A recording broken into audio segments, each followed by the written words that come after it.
Senecio articulatus. It's a candle plant, a hot dog cactus. It has a few different names. But it's a really cool succulent.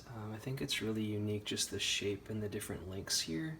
This one is planted in a really tiny pot, and I think it gives it a cool look because it's a bit distressed. It doesn't have a ton of room to grow, obviously.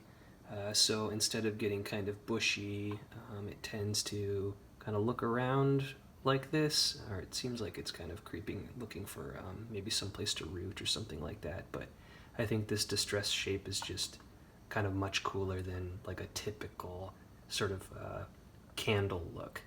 But I think for this one, it's about time to put it in a larger container.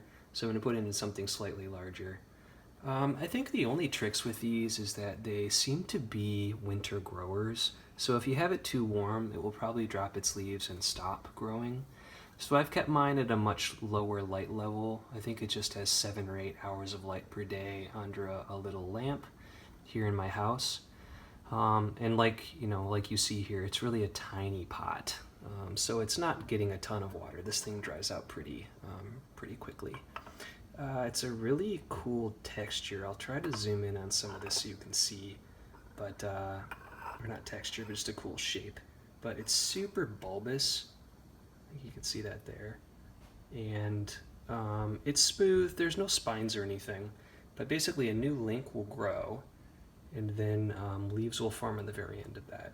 Usually there are a few more leaves than this, but like I was saying, this one is kind of a distressed sort of look that I think is cool sometimes to do to succulents, to sort of make them work and reach around and make different kind of architectural shapes.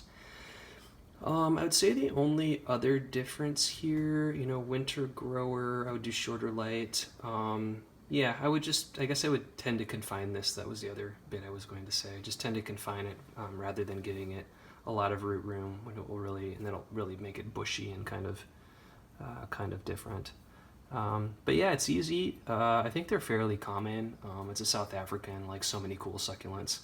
But yeah, if you find one around, and they're fairly easy to find, I would recommend them. Give them a try.